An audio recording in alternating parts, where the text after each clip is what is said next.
Ayon sa kasulatan, tinig ng katotohanan, programang gabay tungo sa kaligtasan. Si Fernando Baisa Camacho Jr. matibay na saksi, katotohanan ng Diyos laging pinanghahawakan lagi.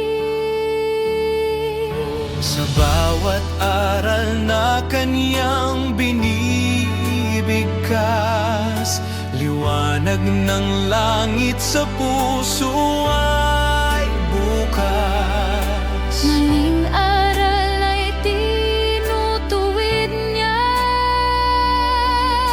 pag-ibig ng Diyos Sa atin ay pinapakita. Ayon sa kasulatan, tayo ay pinapatatag. Sa bawat pahayag, tayo ay itinataguyod. Pagtatanggol ng pananampalataya, di umaatras. Salita ng Diyos ang sandata, apoy na naglalagablab. Ayon sa kasulatan, yan ang ating sigaw. Tinig ng katotohanan, umaalingaw-ngaw. Ang Diyos ang katotohanan, ito ang aming panata. Ayon sa kasulatan, buhay namin ay sa Kanya.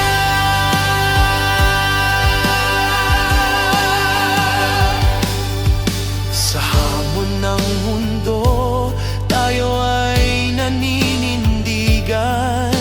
Tapat na aral laging pinanghahawakan. Si Brother Fernando, tapat na bantayog.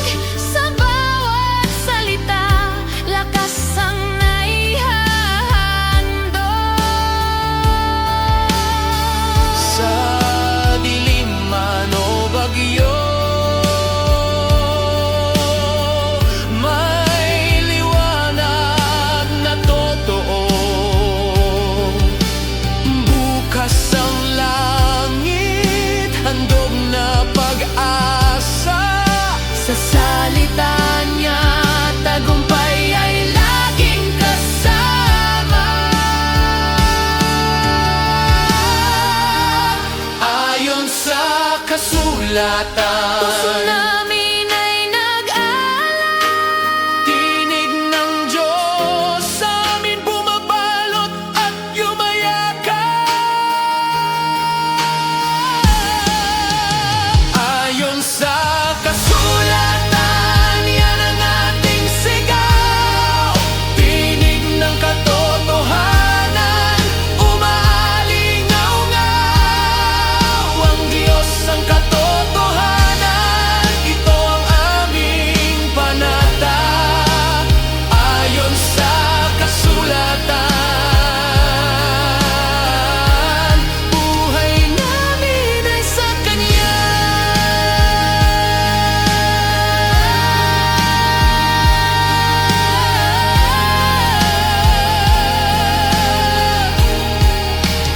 Ayon sa kasulatan, Laging magliliyab ang aming pananampalataya.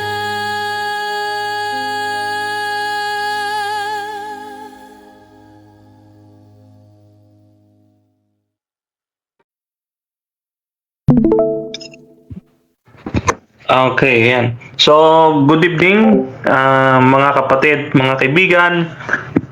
Nakikita mo, Brother Rasha, yung aking PowerPoint. Thank you. So, ayan, muli, magandang gabi sa ating lahat, mga kapatid, mga kaibigan. Ang inyo pong maliit na lingkod kay Kristo, Brother Denmar Santiago, mga kapatid, kapayapaan at pagpapala ng Panginoon ang sumainyo. Nawa kayo ay nasa maayos na kalagayan, no? Ngayon ay aking pong may pinapahayag, no, publicly ang aking kasalukuyang paninindigan sa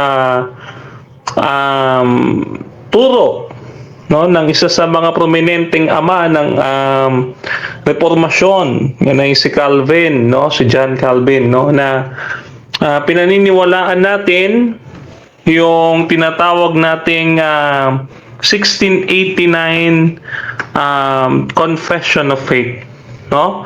Dahil po napakarami po sa mga Adventists nowadays ang confused dahil pinagsasama ni Ellen White ang total depravity at isinasama niya rin ang OSAS doon sa fundamental beliefs. Kaya naman si Brother Fernando Camacho litong-lito na rin, ano? So para maging malinaw sa atin, alamin muna natin yung problema, yung core problem, no, ng doktrina bago tayo pumunta do sa solusyon, no, bago natin ipakilala yung ating pinaniniwalaan, no. Ano po ang problema? Yung niyayakap po nating investigative judgment. Yan po ay unbiblical doctrine, no, na inimbento, no, ni Hiram Edson, no, para ho pagtakpan yung pagkakamali ni William Miller, no? Kasi po 3 beses humula si William Miller noong 1844, no? At gusto nila, no, na ito ay ilagay sa Daniel 8:14, no? At namili sila ng petsa. Anong petsa yon? October 22, 1844. Bakit hindi po nauna o hindi po pinili yung mga naunang kapalpakan ni William Miller? Bakit yung pinakahuling kapalpakan yun po ang pinili? Ngayon, no? Sana masagot yan, no? Ngayon, muntahan natin yung topic natin. Unbiblical Doctrine of 1844 Investigative Judgment. Mga kapatid, mga kaibigan, no? Pag narinig nyo po pag sinabi nating investigative judgment, no? Pag sinabi nating investigative judgment, ano po pasok sa isip ninyo? Ito po ay, siyempre, ang Diyos nag-iimbestiga. Yan. Ang Diyos ay nag-iimbestiga. Pero, ano ba ang investigative judgment, no? Ayon sa Seventh-day Adventists, no, para hindi natin sila na-strawman, no? When we say strawman, ito ho yung nagbabanggit tayo ng posisyon na hindi naman nila sinasabi, no? Para po hindi natin sila ma-strawman, sa kanila po mismo manggagaling, no? Sabi dito, sa ating presentation, no, at ating isinalin itong presentation natin mula sa fundamental beliefs ng Seventh-day Adventists. Sabi dyan, number 1, ang paniniwala nila, Christ moved from the holy place to the most holy in the heavenly sanctuary on October 22, 1844. No? Ibig sabihin daw, si Kristo, no, ay pumasok sa dakong banal sa sanktuaryo noon lamang 1844. Naghintay pa siya ng 1,810 years bago pumasok doon sa dakong kabanal-banalan, no? And began a new phase of ministry. This ministry was foreshadowed by the Levitical Day of Atonement, Leviticus chapter 16 verse 16 to 33. No, ginagamit po nila 'yan. Tsaka na natin pupuntahan yan sa part 2, mga kapatid, yung tungkol sa scapegoat, pupuntahan po natin 'yan, no? Number 2, whenever one of God's follower commits a sin and asks forgiveness from God, that sin is transferred into the most holy place of the heavenly sanctuary. So kapag isa daw sa badista, mga kapatid, nagkasala, isang Adventist, nagkasala, yung kanyang kasalanan ay pupunta daw aakyat doon sa langit. Oh, ibig sabihin pa pupasok pa rin kasalanan doon sa langit. Okay. So, it remains there until the investigative judgment is complete. May narinig ako na nagturo yung investigative judgment daw ay matatapos pag ang isang believer namatay. Kasi yun daw ang hatol, no? At that time of the end, all the sins of the righteous are transferred from the sanctuary unto the scapegoat. Sino daw? Si Satan, which is mali nga sila diyan, no? Tatalakayin natin yan on the part 2, no? Next week. Satan then suffers the final punishment for the sins of all of the righteous. Tandaan po natin, sa mga Adventist ang nagdala ng kasalanan at pinarusahan para sa kasalanan ng banal ay si Satanas. Tandaan yung word, mga kapatid. Satan bore their sins. Si Satanas ang nagdala ng kanilang kasalanan. Napakahalaga po niyan. No, napakatatandaan natin. Pagpasok po natin sa part 2. No? So, number 3. The first phase of the Day of Atonement is called cleansing of the sanctuary. Ito daw yung paglilinis niya ng sanctuary, yung tinatawag nilang pre-advent investigative judgment. And judging of God's people to determine whose sins will be removed from the sanctuary. Pag sinimula na daw yung judgment, no?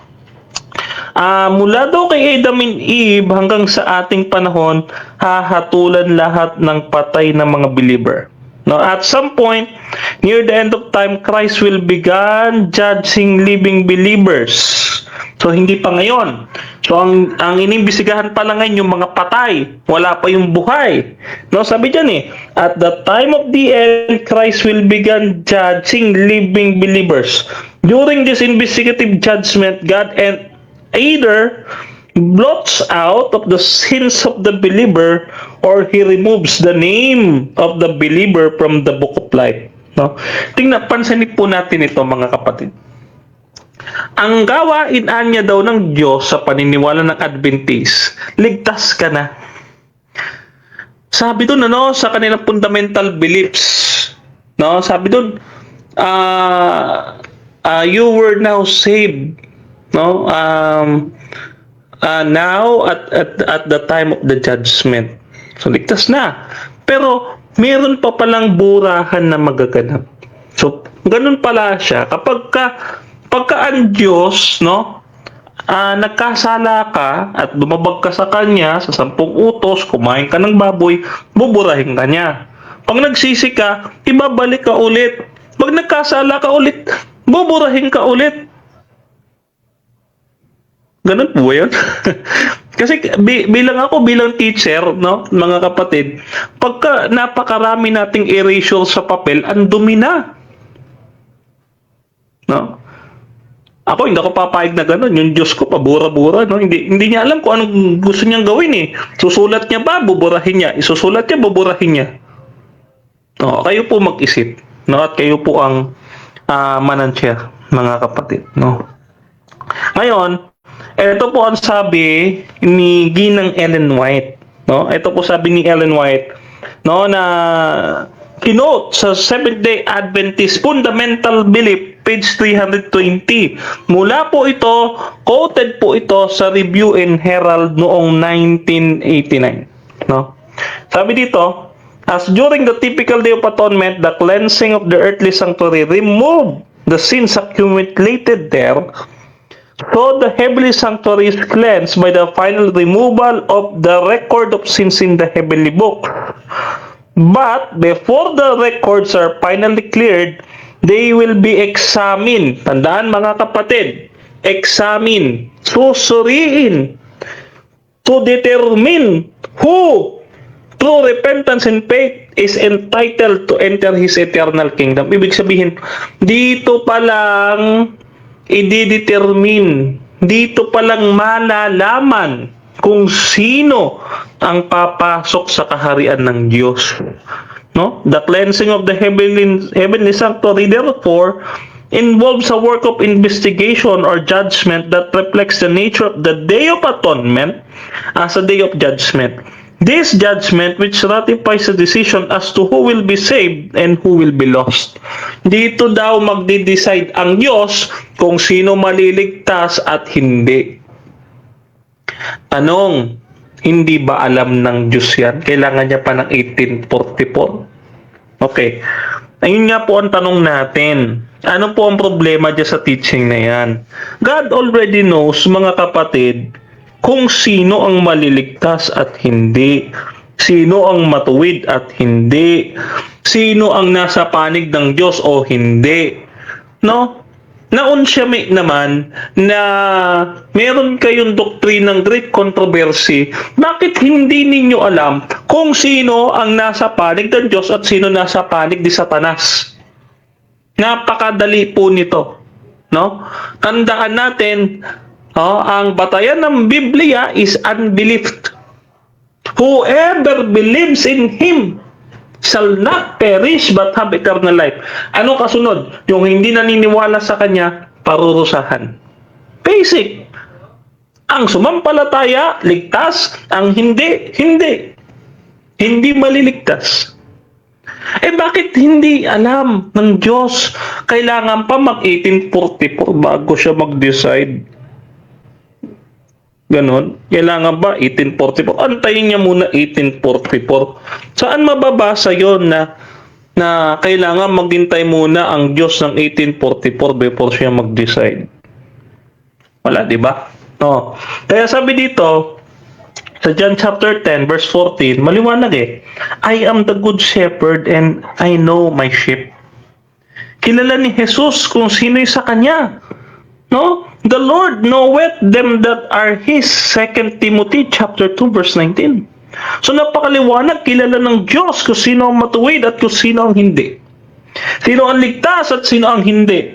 So there, ang tanong natin, is there a need for investigation? Hindi ho ba kapag ka nag-imbestiga, katulad yan yung flood control, when we say investigation, Blue Ribbon Committee investigation, sino ang iniimbestigahan? Yung mga buwaya na kumalkal sa yaman ng bayan. No? Sino ang gumamit ng pondo sa flood control? No, hindi mo kilala kung sino. Di ba? No, ang tanong, kilala mo ba? Hindi. Kaya nga iniimbestigahan Malay mo kung sino politiko yan, kung sino Konso Pilato yan. No? No. Pero ang Diyos, He does not need to carry out in any investigation. Dahil ang Diyos, no? Ang Diyos po kasi, omniscient siya. Liban lang kung hindi omniscient ang Diyos nyo. No? Na hindi niya alam lahat ng bagay, limitado lang alam niya. Kaya sabi diyan sa Acts chapter 15 verse 18, known unto God are all His works from beginning of the world.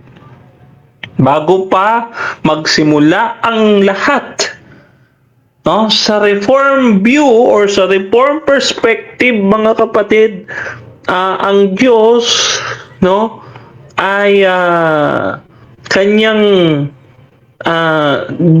dinetermine na lahat ng mga bagay. No?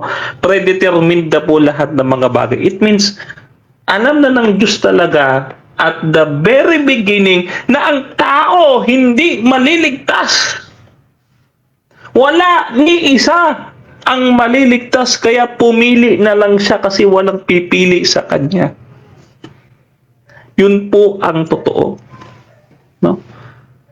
Yun po ang kailangan natin maintindihan Before the beginning of the world, meron po, sabi sa Romans chapter 9 verse 11, bago pa ipinanganak, wala pang ginagawang mabuti at masama ayon sa pagkakapili sa kanya ng Diyos, Ephesians chapter 1 verse 4 to 5, before the foundation of the world. Pinili niya na tayo bago pa lalangin ang sanglibutan. Bakit dito hihintayin ko pa yung 1844 para piliin ako ng Diyos? Ganun ba yun? Saan nga yun? Saan nga yun sa Bible ulit? Wala akong nabasa no? Sadly, wala akong nabasa. No? Kung nabasa ko sana, hindi ko natututulan, di ba? O ngayon, Jeremiah chapter 23 verse 24. Sabi ni Jeremiah, can any hide himself in secret that I shall not see him? Said the Lord, do not I fill the heaven and the earth? Kaya saan nga magtatago? Ang Diyos nga Alam niya ang bawat sulok ng langit at lupa. Oh, alam niya eh. Alam niya lahat. Kaya sabi dito, no? There is no creature that is not manifest in His sight, but all things are naked and laid upon to the eyes of Him with whom we have to do. Hebrews chapter 4 verse 12 to 13. Lahat ng bagay, lahat ng nilalang ng Diyos na nasa kanyang paningin, hubad, kilalang kilala ng Diyos ang lahat ng kanyang nilikha. Alam niya kung masama, alam niya kung mabuti. Ang Diyos ang nakakabasa ng ating puso. Kaya sabi ni David, no? Thou hast searched me and known me. No, Psalms chapter 139 verses 1 to 4. Ang Diyos ang nagsisearch ng ating puso. He knows all men. John chapter 2 verse 24. Alam ng Diyos kung sino ang magbe-betray sa Kanya, sino ang maniniwala sa Kanya. Even Judas himself, mga kapatid, before pang umanib si Judas sa 12, alam na ni Jesus na ipagkakanulo siya ni Judas. It's just because of what we called foreknowledge of God. No, biblical po yan, foreknowledge of God, mga kapatid. No, may mababasa tayo niyan, letter for letter, foreknowledge. No? Ibig sabihin, ito yung kaalaman ng Diyos, no, sa lahat ng mga bagay. Bago niya likhain lahat ng bagay, alam niya na. Ako kasi hindi eh. No, kaya lumilipat tayo ng denomination, ng sekta, kasi hindi natin alam yung mga bagay-bagay. Gusto ko pong i-quote si yung kapatid natin, kasama natin dito sa DevCon, si Randy. Sabi ni Randy, no, pag wala ka raw alam, madali kang maloko. Totoo po yun. Kaya nga po tayo naloloko, even ng mga Adventist, no? Kaya tayo naloloko, no? Kasi wala tayong alam eh. Kaya kapag nalaman natin yung katotohanan, wow, so precious, thank you Lord, praise God. No? Kasi nakaka-enlighten. It was blessed for me, mga kapatid, na matuto. Ang pagkakatuto at paghahanap ng katotohanan, mga kapatid, everlasting yan. Until the end of your life, maghahanap ka niyan. Oh. Kaya hindi nyo po masisisi ang inyong pong maliit na lingkod na ako po, mga kapatid, kulang ako spiritually. Bakit? Kasi hindi ko inangking kahit kailan kompleto ako. No? Kaya ako nag-aaral ako. O kaya nagpo-progress ako, yun yung tinatawag ni Brother Eric na progressive. No? Progresibong kapahayagan, no? Progresibong pag-aaral. No? Pangatlo, the truth is that in 1844, alam na ng Diyos talaga kung sino ligtas. In fact, before the world existed. So, ang tanong natin, why would a omniscient God need to investigate something that He already know before the dawn of time? Bakit kailangan imbestigahan pa ng Diyos yun?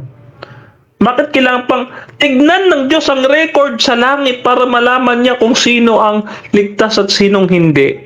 Pakipaliwanag nga sa akin yun, kasi para bang ang Diyos limitado ang pag-iisip.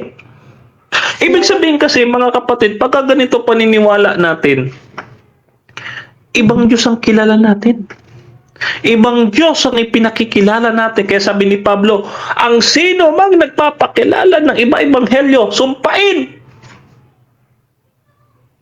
Kasi ibang ebanghelyo na ang tinuturo, ibang Kristo, ibang Diyos ang pinakikilala. Kaya ang sabi doon sa 2 Tesalonica 1:8, na nagsisihiganti sa mga hindi nagsisikilala sa Kanya.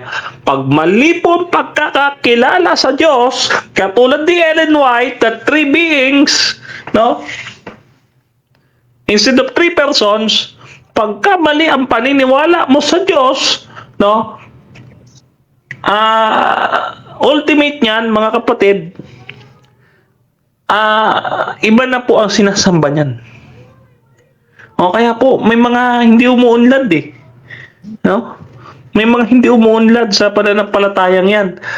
Anong nangyayari, no? Quote ng quote, ayon sa aming propetisa, ayon kay Ellen White, ayon kay ganito, no? Puro nakasentro sa tao. Bakit? Kasi nga, no? Kasi nga, panatiko. No? Panatiko sila noong tao. Ang galing-galing ng tao, ang daming nasulat. Tanong, yung sinulat ba tama? Dami nga sinulat na libro, Great Controversy, Desire of Ages, etc. Ang tanong, tama ba sinulat? O yung sinulat, plagiarized, kinopya lang din sa ibang author. Sige nga po. Yung kinopya pa, mali pa. Ang galing na estudyante niya, kumopya na nga lang, mali pa. No? Okay. Number 3, reason natin.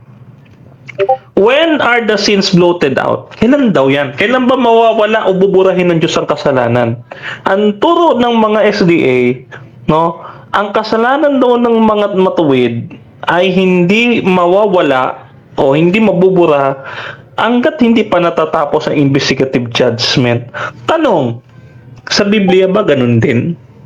Na sinabi na, your sins will not be blotted out until I entered the most holy place in 1844? May mababasa ba tayong gano'n? O sige nga, basahin nga natin. Isaiah chapter 44 verse 22, I have blotted out. Oops! Bilang teacher, hindi nyo ako pwedeng tutulan pagka sinabi nating have, no, that is what? Ano po yan? Yan po ay tinatawag nating present perfect participle. Bakit? Kasi tignan po natin, yung salitang have, no? Yan po ay ginagamit sa isang bagay na kasalukuyang ginagawa. Pagkatapos na, ang ginagamit naman po ay had. No? At kapag sa hinaharap, ang gagawin ay dadagdagan natin ng will have. No? Will or shall, no? So, basic grammar po ito. When we say, I have blotted out, yung blotted is past participle. Ibig sabihin, tapos nang mangyari. Tama? You just add, you just add ed, or the prefix ed, or the suffix, the suffix ed, so that this suffix will form a verb that is a suffix forming verb, no? Yung ed. Okay? So, pag nagdagdag tayo ng ed, this means to refer that the action is being done already. Tapos na po eh.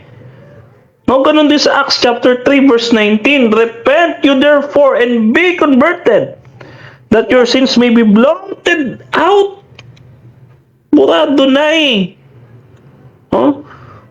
Tapos ito, and the blood of Jesus Christ, His Son, cleanses us from all sin. Saan po yan? 1 John chapter 1 verse 7. Nung mamatay si Kristo, sapat na ang dugo ni Kristo para malinis. Hebrews chapter 9 verse 14. No, ang ating mga kasalanan from past, present, and future. Linis na po yan. Hindi po nagkulang si Jesus. Hindi po yan installment na kailangan. Yung dugo niya, magbabayad monthly. O kaya yearly. Yearly pinapatay si Kristo. Hindi ganon. No? Kaya nga nung ako'y Katoliko, nung ako'y nasa seminaryo, sabi na, kinakanta natin, no? Kordero ng Diyos na nag-aalis ng mga kasalanan ng mundo. Diba? Inalis niya nga eh. Ano yun? May tinira? Inalis nga. Pag sinabing inalis, nilinis lahat. Pag sinabi hubang lahat, may tinira pa. Ano ba namang klaseng pag-iisip yan? Basic English na lang ito eh. Kung Tagalogin natin yan. Baka hindi pa maintindihan o kapag hindi nyo na naintindihan yung Tagalog, Chinese na natin yan. O ngayon, sabi dito ni ni Ellen White, Signs of the Times, May 16, 1895. When sin has been repented of or confessed or forsaken, then pardon is written against a sinner's name, but his sins are not blotted out until after the investigative judgment. Yun ang masakit. Ang sakit. Ibig sabihin, kahit pala mag-pray tayo, Lord, patawad sa aking kasalanan. Sasabihin ni Lord, wait, hindi mo na kita patatawarin, tatapusin ko muna investigative judgment. Wait ka lang dyan. No? Tatapusin ko muna yung investigative judgment. Pa-mute ako kasi naman yun, maingay. Brother Rasha, may maingay. Pa-mute muna ako. Maingay eh. Okay. So, ibig sabihin, pag tayo nag-pray, sasabihin ng Lord, no? Sasabihin niya, hindi mo na kita patatawarin na, hintayin ko muna matapos yung yung investigative judgment. Kailan daw matatapos yung investigative judgment? At until the end of time. Until the close of probation, doon matatapos yung investigative judgment. Ang tagal pa. O dito na lang tayo humingi ng tawad. No? Doon na lang tayo humingi ng tawad kasi tatapusin pa pala muna yung investigative judgment bago burahin yung kasalanan mo sa langit. Ganun pala yun. No? Kaya dito sa number 4, dito po tinatalakay natin na ang atonement sa kasalanan tapos na. Kaso sila ayaw nilang tapusin eh. No? Ayaw nila pong tapusin, kaya po meron pa pong atonement doon sa langit. No? Sabi ni Jesus na ating Panginoon, John chapter 19 verse 30, one of the 7 last words, it is finished. Tapos na po eh. Tapos na. At ang saserdote na umupo sa trono, umupo na. Sat down on the right hand of God. Tapos na po siyang mag-atone. No.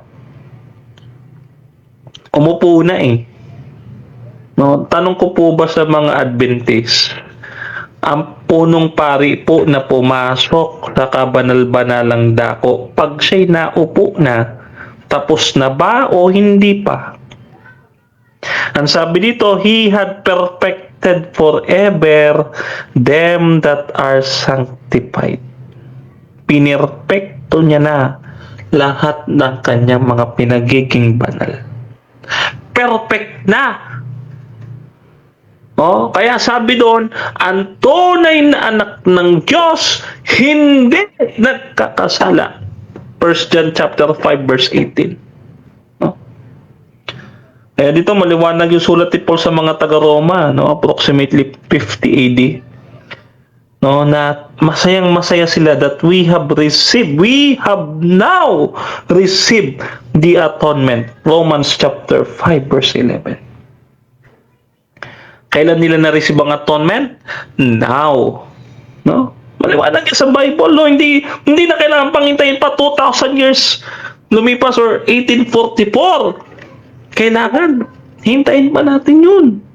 No?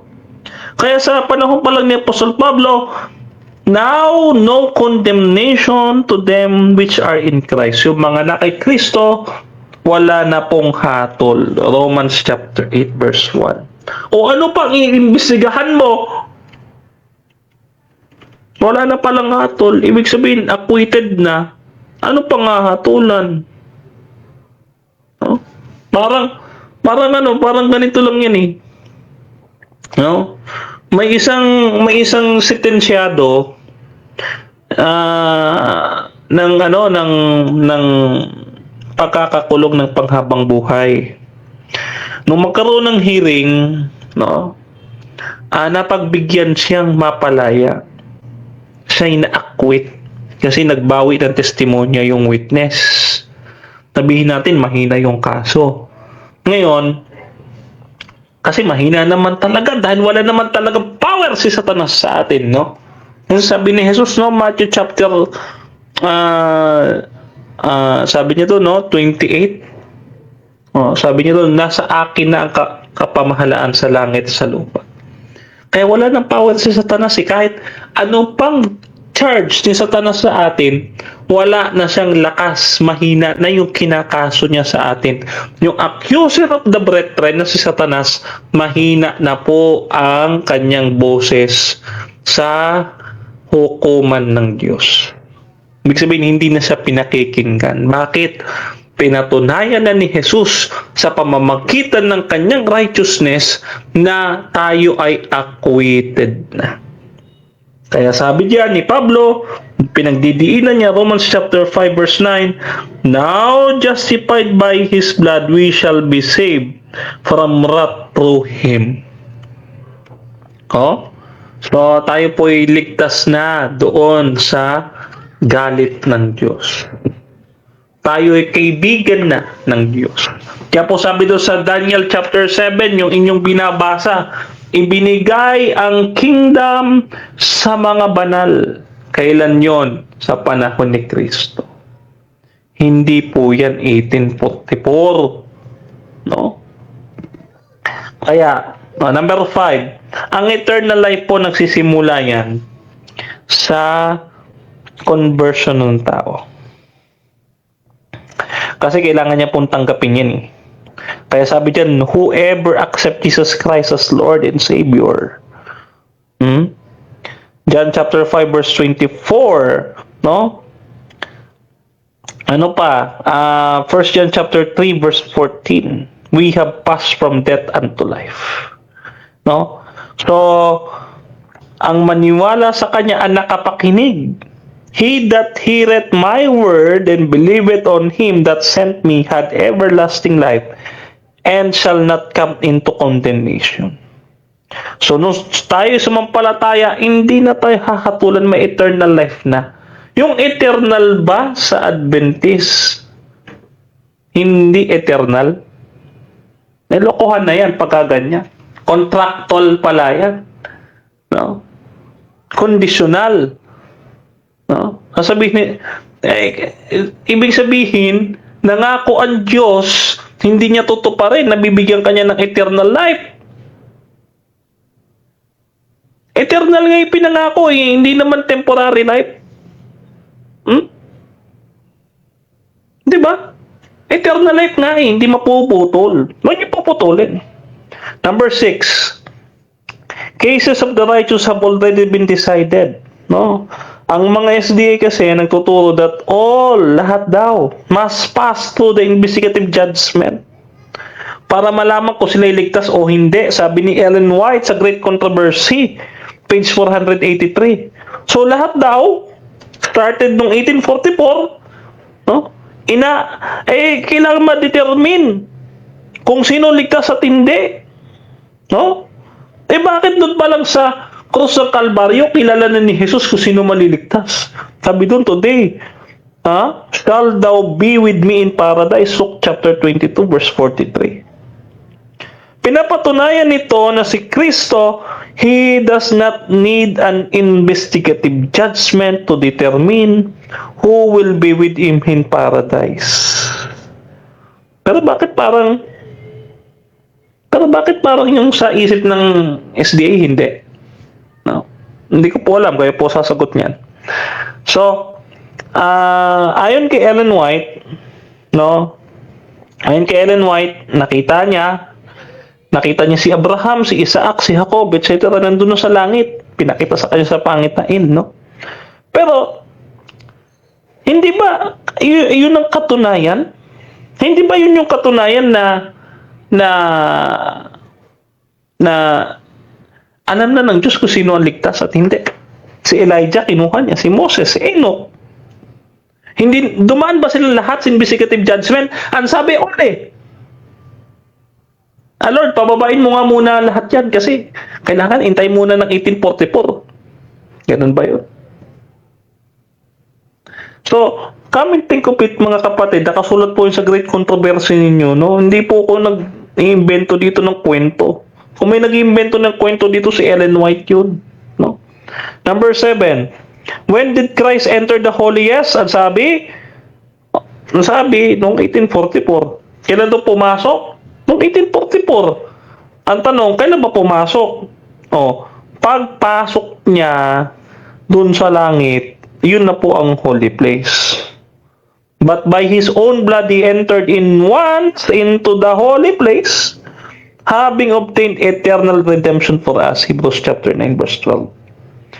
And sa Hebrews chapter 10 verse 12, but this man, after he had offered one sacrifice for sins forever, sat down on the right hand of God, kung saan yung upuan na yan, mga kapatid, matatagpuan nyo po sa most holy place.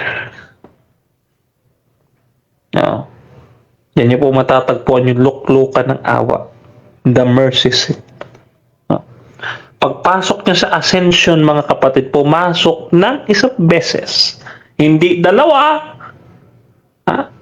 Isang beses lang pumasok. Once.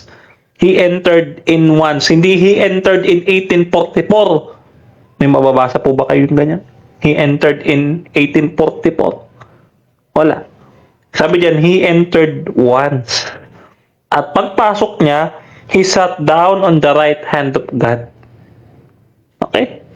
No, maliwanag po yun, no? Nasa most holy place si Kristo at the time. No, nasa holy place na, sabi diyan, entered once into the holy place. No? So ano ba talaga tinuturo ng Biblia, mga kapatid? Tinuturo ng Biblia, while the Bible never teaches an investigative judgment, we are sure, no? It does describe a pre-advent judgment. So, yung sa Revelation 14, nag-a-announce yan ng time ng judgment ng Panginoon. Sabi diyan, for the time of God's judgment has come. Revelation chapter 14 verse 6, yung dala-dala ng 3 angels, no? Mga kapatid. Pero, ang judgment na yan is not a hearing or an investigation. Rather, it is a sentence. Pagsesentensya, yung judgment, pagbababa ng hatol. Daniel 7:10, pagbababa ng hatol. But the judgment shall sit, and they shall take away the little horn power dominion to consume and to destroy it unto the end. Daniel chapter 7 verse 26. So, napaka-specific po, no? Ang little horn po dyan, si Antiochus Epiphanes. No? Okay?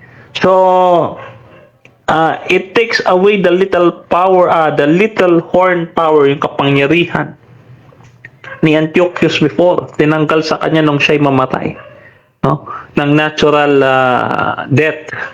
No, hindi siya napatay sa sword. Sabi doon sa prophecy, hindi siya napatay by a sword, kundi napatay siya sa kamay ng Panginoon.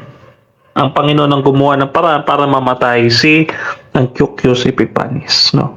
So, very specific ang Bible. The judgment is sentence, not investigative judgment. No. Kaya po pinarusahan ng masama, pinanish, at ibinigay sa mga banal ang kaharian. Daniel chapter 7 verse 27. Wala po dyan sa Daniel 7 na nag-investigate pa ang Diyos. Wala po eh. So it is clearly indicated, mga kapatid, ito po yung mensahe nung tatlong anghel o nung 3 angels message. No? The same shall drink the wine of the wrath of God, which shall poured out in the mixture of the cup of the indignation. He shall be tormented with fire and brimstone in the presence of the holy angels and in the presence of the Lamb. No, ito po yung punishment para dun sa mga wicked. No. So, katotohanan, mga kapatid, there is nothing in Daniel 7 or Revelation 14 na investigative judgment ng mga banal. Kasi hindi na po hahatulan pa ang banal. Bakit pa iimbestigahan kung wala ng hatol? Okay? Bakit hindi na masisintensyahan ng banal eh? re-rewardan po. Ang sinisentensyahan lang yung hindi matuwid. Okay. So, challenge natin sa mga SDA. No? Show us one verse. Isa lang. Kahit isa lang. Nagmamakaawa ako. Isa lang. No? Isa lang. One verse in these passages that talks about a judgment of the righteous. No? Unang challenge ito noon pa nang lumabas yung isa sa mga prominenteng Bible scholar ninyo. No? Kilala nyo ba kung sino? Diba si Desmond Ford? No? And it has never been an answer doon sa tanong ni Desmond kasi wala eh. There is none because the only judgment described in these passages is the judgment of God upon the wicked. Tandaan po natin wala pong talatang ganyan. The whole purpose of the pre-advent judgment is for God to show that the universe, that the wicked power ruling the earth has filled up its cup and reached its boiling point where God can no longer permit to the rule of the earth, no? So then, Mark, O tinanggal na sa kanya. kung kaya mo wrap up, bro, mga 2 minutes or 5, bro, para ito ng conclusion na. Ng question. Sige, bro. Conclusion na tayo. So, conclusion. Si Jesus, our substitute. Jesus the Lord, our Lord and Savior Jesus Christ, was judged in our place on the cross. No? Yung righteousness sa Panginoon.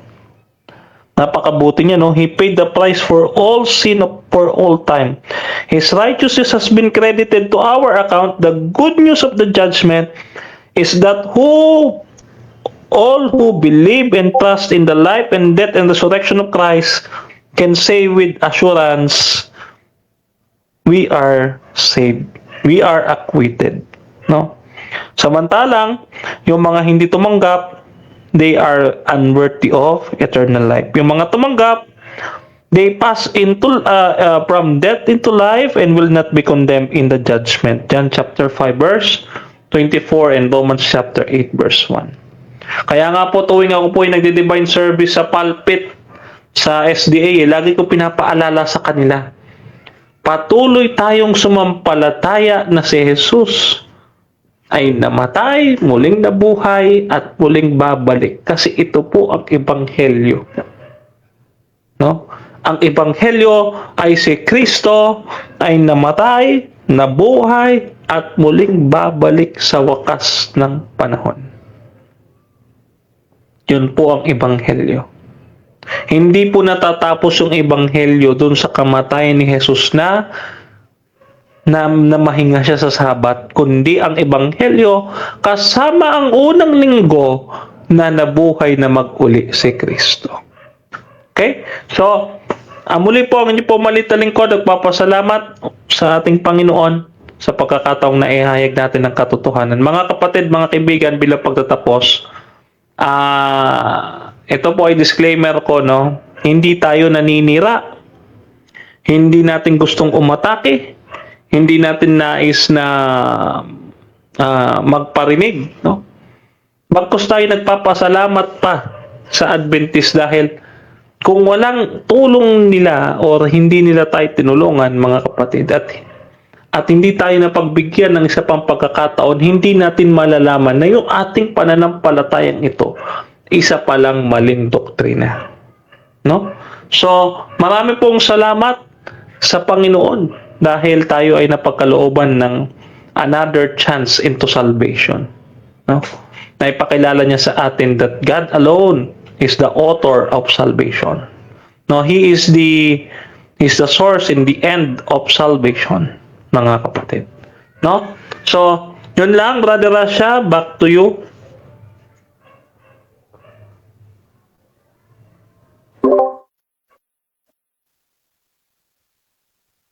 Before tayo kumuha ng tanong, shoutout muna sa ating nasa live. Shoutout kay Amy Alfonso. Syempre sa aking sister, kay Sister Amy, Sister Nena Despidiones, Sister Grace Barrios ng XMCGI at si Sister Maria, mga kapatid. Shoutout din dito kay Michilada ng Reform, kay Brother Ruben Nankilada ng SDA, Renny Santos ng Born Again. Shoutout din, mga kapatid, kay Albert Hinkel ng Victory Church. Dito din kay Pastor Eric Villanueva ng CJCLS. Shoutout din, mga kapatid, dito kay The Bread of Our Soul, kay Lito Remigio, at nandyan din si Westlake Tires ng Seventh Day Adventist. Shoutout din, mga kapatid, kay Ron Fernando ng UPC. Shoutout din, mga kapatid, dito kay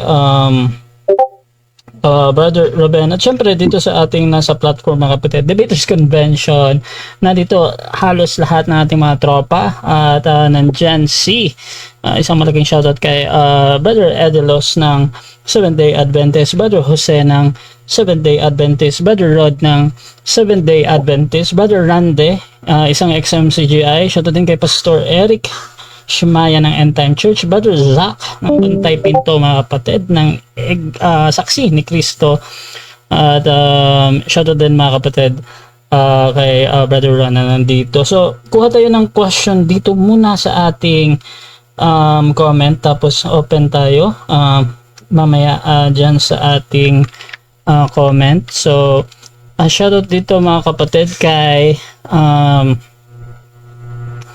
Althea. Ang question niya, mga kapatid, kung ang teka, okay, question niya, ano ang ipinapakita ng Daniel 7:9 verse 10 tungkol sa isang heavenly judgment na nagaganap bago ibigay ang kaharian kay Kristo, lalo na nang sabihin na the judgment was set and the books were open? Okay, sagutin natin. Yung ipinakita po na yon, yun po ay tapos na. Okay, pwede ko bang i-out tong aking wait lang, i-out ko lang to, ha. Basahin po natin. Kailan po natapos yung judgment na tinutukoy ninyo, no? Okay. Sabi po dito, basahin ko po, no? Dito po sa aklat ni Juan, kung kailan natapos yung judgment, no? Eto. Basahin natin, no? Dito po sa talata, sundan niyo po ako, mga kapatid, ha, para hindi kayo naliligaw. Sundan niyo po ako, ha. Okay. Sundan niyo ako. Kasi wait lang po, ha. Mabagal yung internet, eh. Mabagal yung ating internet. No? Okay. So, yung judgment po na yan, habang hinahanap natin yung talata, kasi tagalong signal, hanapin ko na lang po personally yung talata, no? Tapos na po yan. Kasi po, ang context po ng Daniel 7, no, yan po ay nakapaligid po doon sa 4 na kaharian. No, ayan po ang ating pagkakaalam dyan. No, na ayan po, no, ay hindi po yan nakakontext sa atin panahon. No, kasi marami nagpapalagay na yan ay nagko-context sa ating panahon, eh. Pero wala po dyan sa context na yan, na nandyan, na yan po ay nangyayari o mangyayari ng 1844. Tingnan po ninyo yung John 12:31. Sabi sa John 12:31, now is the judgment of this world. Ito po, no? Teka. Share natin. Para naman share natin, ha. Okay, yung aking binabasa. Okay. Basahin natin. John 12:44. Jesus answered and said, this voice came not because of me, but for your sakes. Verse 31. Now is the judgment of this world. Kailan daw? Now! Now shall the prince of the world be cast out. Kailan daw yung judgment? Now! Ngayon! Hindi 1844. Sana sinabi na lang ni Jesus, 1844 is the judgment of this world. Hindi, eh. Now, eh. Kailan ba yung now? Sa panahon ni Kristo. Yung lumabas doon na Ancient of Days, at saka yung Yung Son of Man. Kailan yon? Now, sabi daw. Panahon ni Kristo. Next question, Brother Rasha. Okay, kung kaya mo mas mabilis, bro, short and concise na sagot. Kasi marami pang tanong dito. Question dito, bro.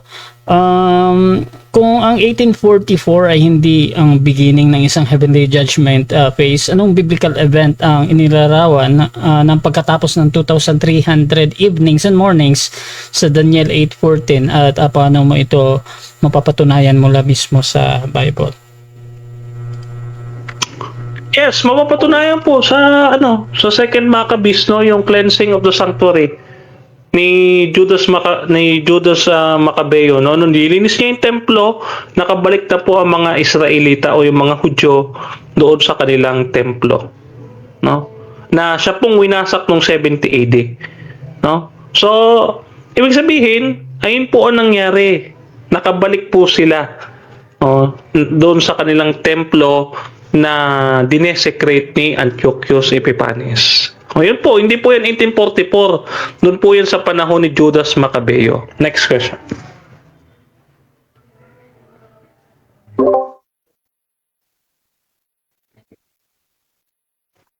Again, sa Facebook pa din na comment. Sabi ni Pastor Eric, tanong ko lang kayo, Denmar, sino bang nag-imbestiga at bakit may investigasyon pa? Parang lalabas na magsusuri pa ang Diyos, gayong alam naman ng Diyos ang lahat ng bagay. Anong sense ng investigasyon kung nasa huling araw na ng paghuhukom? Ayun. Yun din po ang tanong ko eh. No? Yun din po ang tanong ko sa mga Adventist. Kasi sabi dito, ito po sabi sa Seventh-day Adventist Believe, Fundamental Beliefs, page 320. No? Sabi diyan, will ratify the decision as to who will be saved and who will be lost. Sino daw po ang mag-iimbestiga? Ang Diyos. Binuksan niya yung libro, iimbestigahan niya ngayon. Yun po ang tanong natin, bakit nga kailangan pa mag-imbestiga kung alam naman pala ng Diyos yan? Yan po yung kanina ko pang pinipresent. Itanong niyo po sa mga Adventist kung bakit ganyan yung kanilang nakasulat sa fundamental beliefs. Baguhin na nila kasi mali yan. Next question. Okay, dito tayo sa comment muna bago tayo kumuha ng question dito sa live. Sabi ni Ruben Nankilada ng Seventh-day Adventist Debater, ang ahas kahit saan mapunta, ahas pa rin. Ilang beses na itong nagpalit ng balat at ilang beses nang nanuklaw ng mga nagpapakain sa kanya. Any reaction dito, bro?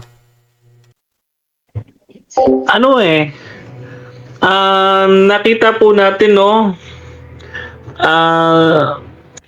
sa kahit anumang pong larangan, no, mapapolitika, maparelihiyon, basta po pagkalbo, no, yan po ay hindi po pwedeng pagkatiwalaan eh.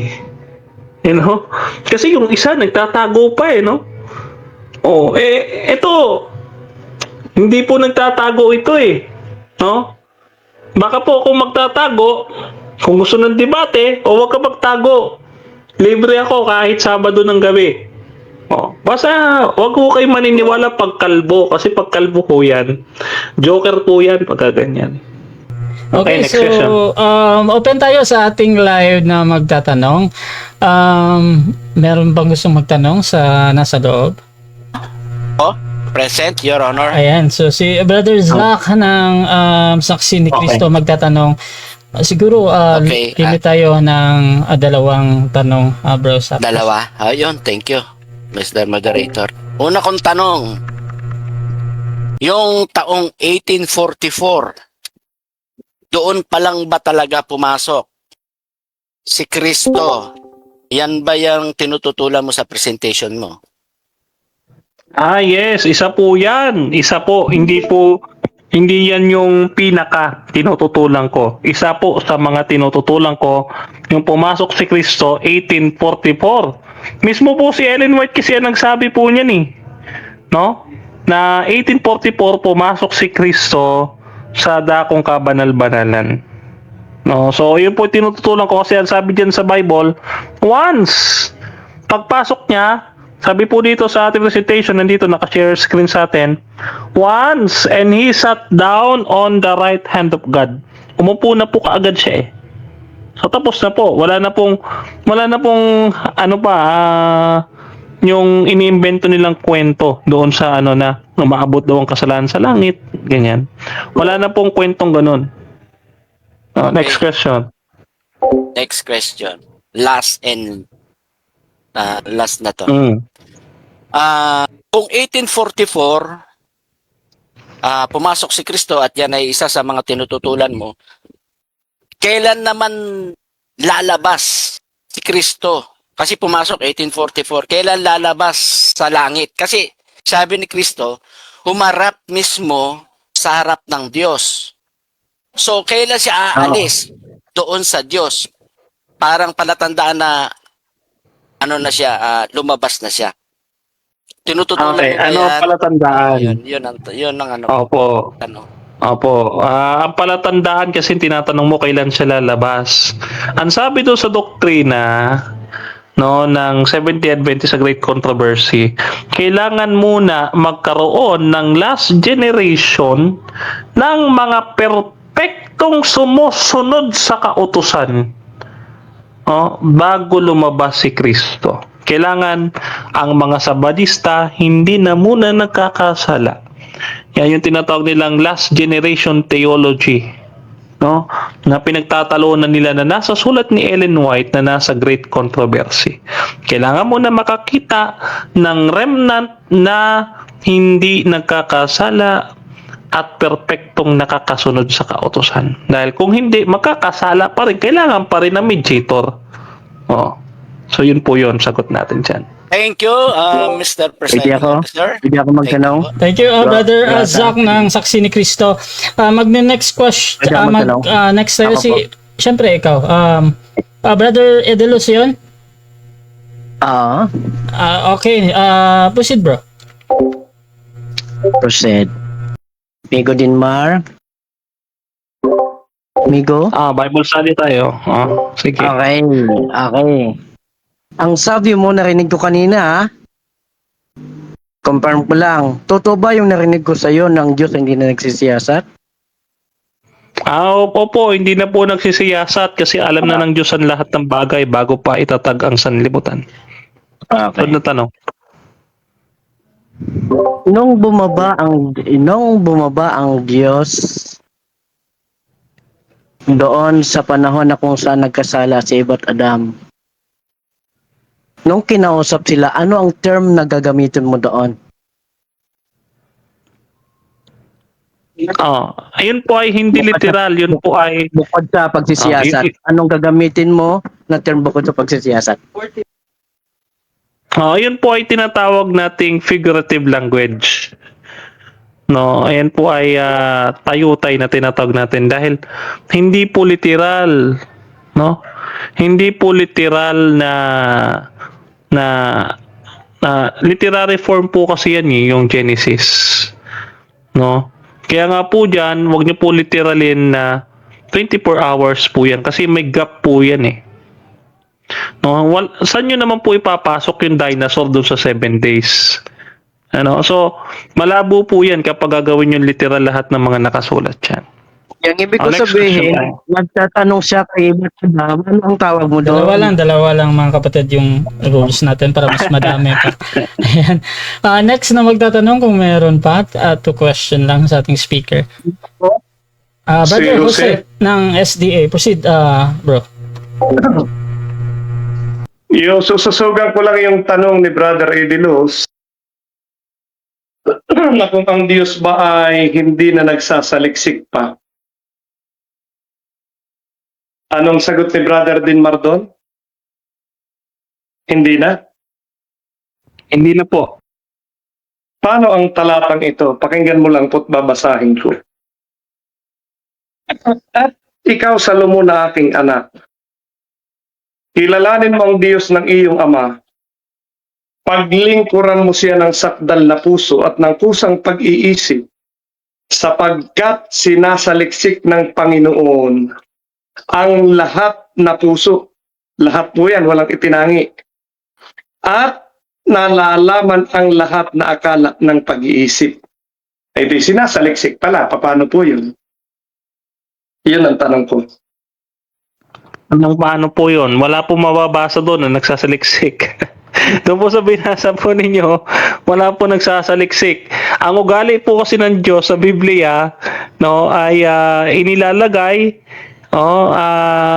sa atin yung mga aksyon ng tao para mas madali natin maunawaan, no? Kasi hindi natin kaya maunawaan ang salita ng Panginoon.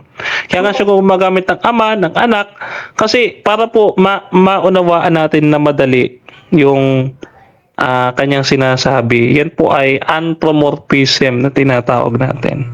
Next question. Thank you. Last question na yun. Okay na. Marami Okay, naman tayong thank you. oras para mag-usap kayo or mag-cross pa. 2 question. Meron pa ba sa ating live audience? Wala na ba? Baka gusto ni Brother Rod. Si Rod talaga. Kung meron pa, pataas Paborito ko namin si Kuya Rod eh. Hello. Pwede Ayan, ako? tanong ni Ayan, Pwede. Pwede, syempre. Bro August. Magandang gabi sa'yo, Brother Denmar. Ang tanong ko lang sa'yo, sabi mo nga hindi na nagsasaliksik ang Diyos. Ang tanong ko sa'yo, ano ang gagamitin ng Diyos na ipanghuhukom sa mga tao at paano niya ito hukuman? Anong gagamitin? Anong gagamitin ng Diyos para maghukom siya? Gagamitin niya yung kanyang divine will. Yung kanyang divine will, kasi may tinatawag tayong sovereign and divine will ng Diyos. No, yan po ang ginagamit naming reform to describe kung sino ang inelect to damnation and to elect to salvation. Yan po yan. Next question. Follow up lang dun, no? So, asan dun yung hindi na niya sinisiyasat kasi gumamit siya ng divine will? Ayun nga po. Nasa foreknowledge nga po ng Diyos eh. Alam na nga po niya kung sino ang susunod at hindi. So therefore, hindi na kailangang pangsiyasatin ng Diyos kung sino ang hahatulan at sinong hindi. Kasi kilala niya na nasa will na nga po niya enclosed na doon. Brother Rod, ikaw na susunod. Meron pa ba ang itatanong? Brother Denmark, ginagalang ko yung kasi yan ang nasa puso mo, kaya wala man akong problema. Siguro, anong masasabi mo sa God's prayer? Yung prayer ni Kristo na sinabi sa mga apostol niya. Anong comment mo doon? Lord's Prayer. Comment ko Prayer. doon. Alin po doon? Ika-clarify ko lang. Alin doon? Lahat na, as a whole. Aba, kailangan po nating intindihin yan yung Lord's Prayer. Kasi marami po kasi tumututol dyan eh. Marami po kasi tumututol dyan na si Kristo hindi pa naghahari ngayon eh. No? Ayun po ang aking pinapangaral, si Kristo yung naghahari na ngayon. Hindi bali walang yun sa presentation mo. Hindi Wala po. Wala po wala. kaugnayan eh. Connection. Sasabihin ko lang kung pwede.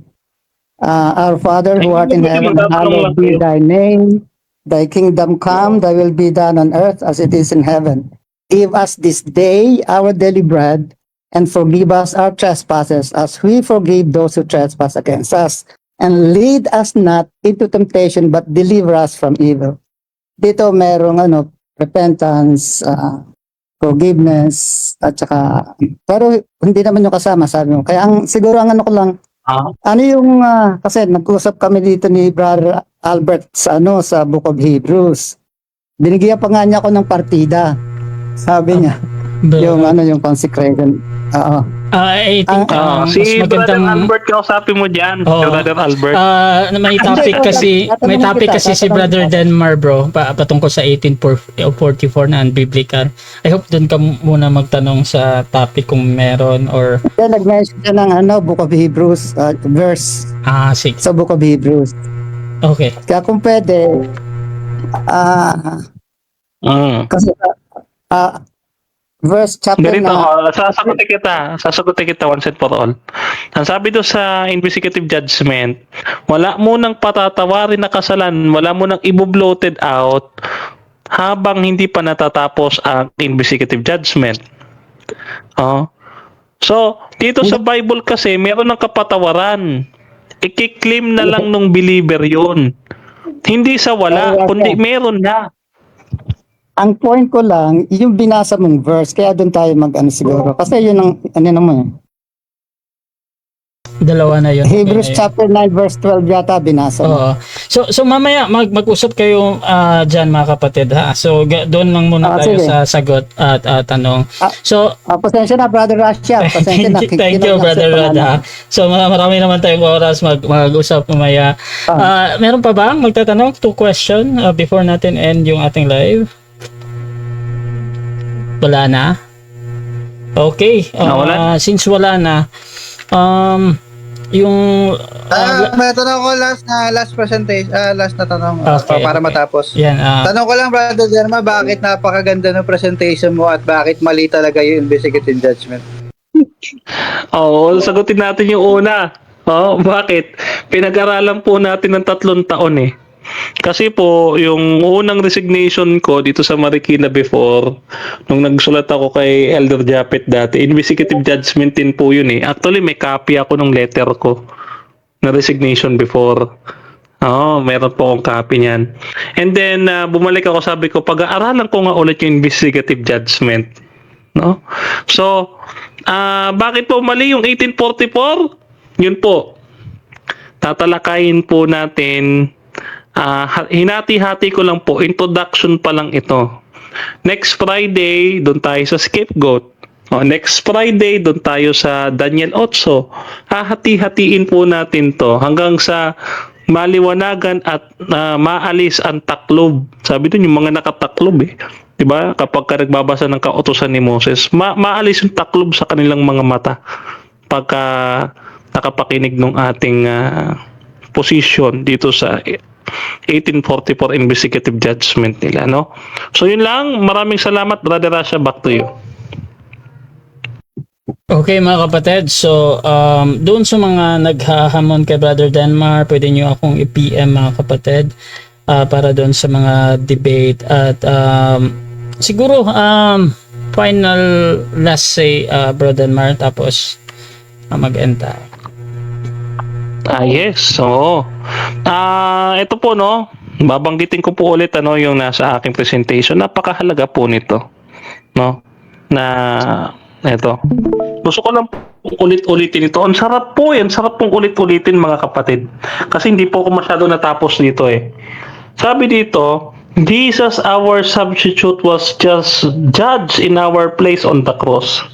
Kaya naman po pala tapos na yung judgment kasi si Kristo na ang hinatulan ng Diyos. No? Si Kristo na ang hinatulan ng Diyos. Hindi na tayo hahatulan ng Diyos dahil si Kristo na ang hinatulan ng Diyos. Napakabuti ng Diyos mga kapatid sa atin. No? He paid the price for all sin for all time. Binayaran niya na lahat. I-claim na lang natin. Kaya nga, Soli Deo Gloria mga kapatid eh. Kasi ang Diyos ang gumawa ng lahat. No, when we say monergist or monergism, ang Diyos ang gumawa ng lahat at walang bahagi ang tao. Dahil si Jesus mismo din ang nagbigay ng kapatawaran. Kung hindi mag-uudyok ang Diyos, ang Holy Spirit, then hindi tayo hihingi ng tawad. Kung hindi tayo binuhay na maguli, hindi tayo binorn again ng Panginoon, hindi tayo magbabago. So, ang salvation nag-i-start sa Panginoon at nagtatapos sa Kanya. His righteousness has been credited to our account. The good news mga kapatid, no? All who believe and trust Mga kapatid, may assurance na. Yung assurance na yon, hindi ho yan yung assurance ng SDA. Anong assurance sila? We have now the assurance of salvation now and in the judgment. Paano po nagkaroon ng assurance kung kailangan pang alamin ng 1844 kung sino ligtas at sinong hindi? Dahil kung matapos investigative judgment, hindi ka pala ligtas, buburahin ka pa. Nasaan po yung assurance doon? Kontrahan po yan, contradiction na. No? At kung tunay ka naniniwala sa faith alone, no? Kung naniniwala ka sa grace alone, no? You don't need an investigative judgment. Why? Bakit? Ano ba ang titignan ng Diyos? Ano ba ang titignan ng Diyos sa investigative judgment? Ang sabi ni Brother Edelos, minsan siya nagpe-present dito, yung mga ginawa mo. No, panonoorin daw sa malaking TV, sa malaking screen, kung ano yung pinaggagawa mo. Ganun din yung sinabi sa akin, Doc Rocky. Kung ano yung ginawa mo sa lupa, yun ang panonoorin mo sa langit. Based pala sa works ang salvation. Hindi pala totoong faith alone, hindi pala totoong grace alone. Niloloko nila tayo, we are bewitched. No, Galatians chapter 1, we are bewitched. Huwag na tayo maniwala doon sa witch, mga kapatid. Palayain na natin yung ating sarili mula doon. No? So, mga kapatid, dalangin ko, no? Buksan po natin yung ating isip. Magkaroon po tayo ng kapayapaan kay Kristo. No? Sapagkat mga kapatid, we can now rest in Christ's saving work. Dahil si Kristo po ang tunay na kapahingahan ng tao. Dahil inalis po ni Kristo ang ating pinapasang kahirapan. Yun po ay ang pagdadala ng kasalanan. Siya po ang nagbore, siya po ang scapegoat ng kasalanan, hindi ho si Satanas. Kaya we can rest in assurance that Christ will save us. Because, mga kapatid, no, yung ating assurance hindi po conditional, kundi unconditional. So, purihin po Panginoon, to God be the glory, sabi nga nating mga reform, to God be the glory mga kapatid, and kayo po ipagpalain ng Panginoon, at tayo po hindi po tayo naninira, nagsasabi lang ng katotohanan. Mula po sa Biblia, upang sa gayon mga kapatid, kayo rin maligtas sa pamamagitan ng biyaya ng ating Panginoon. Back to you, Brother Rasha. Okay, so dyan nagtatapos ang podcast ni Brother Denmar Santiago ng Reform. Abangan niyo siya lagi dito sa Russia TV mga kapatid. Every Friday, 7 p.m. yan at magpo-post kami ulit ng mga next na topic. Siyempre mga kapatid, please subscribe yung ating YouTube channel, Russia Debates TV, at yung aking TikTok, Russia TV pa din. At yung aking personal Facebook, Russia Vista mga kapatid. Dahil dito ako laging nagla-live sa mga podcast at debate ni Brother Denmar Santiago. So maraming salamat mga kapatid sa lahat ng nag-comment. At please huwag kayong mahiyang mag-comment doon sa mga nagre-replay. Dahil sisikapin ni Brother Denmar na sagutin pa ang inyong mga question. Yung mga maraming question dyan na hindi ko nabasa dahil sa napaka-limited na time. So maraming salamat din. Syempre sa Debaters Convention sa laging paghihiram ng kanilang platform at sa mga tropa na nandito na talagang they cooperate kahit na they agree or not sa pinapahayag ng ating speaker. So maraming salamat mga kapatid. This is Admin Russian. Ito ang tinig na hindi mabibili, hindi matitinag, hindi mapapawi. Ito ang tinig ng katotohanan ayon sa kasulatan. Sa salita mo aming pinanghahawakan, liwanag sa dilim, gabay sa bawat daan. Hindi sa opinyon ng sanlibutan, kundi sa katotohanang nasa kasulatan. Kapag may unos, hindi uurong ang pananampalataya.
dahas, kundi sa biyaya. Ngunit kapag ang katotohanan ay hinahamon,